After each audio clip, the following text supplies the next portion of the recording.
I love you. ఈ ఒకే ఒక్క మాట కోసమే ఇన్నాళ్ళు బ్రతికాను. అవసరమైతే చావాలనుకున్నాను.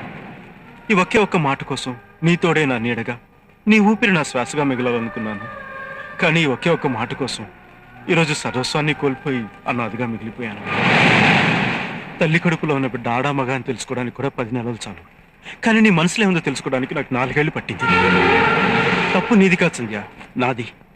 ఎందుకంటే ఏ అమ్మాయి ప్రేమైనా ఒక గంటలో, ఒక రోజులో, ఒక వారంలో, ఒక నెలలో లేదా ఒక సంవత్సరంలో తెలిసిపోతుంది.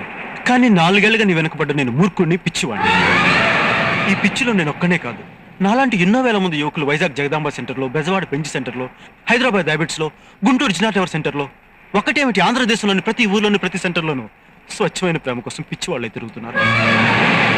వాళ్ళ గుండె పొరలో నిండి ఉన్న ప్రేమని ఏ ఆడపిల్ల అర్థం చేసుకోవడం లేదు. అయినా మీరంతా నిజమైన ప్రేమను నమ్మరు. ప్రేమించామని కబుర్లు చెప్పి కడుపు చేసి పారిపోతారే, వాళ్ళని నమ్ముతారు.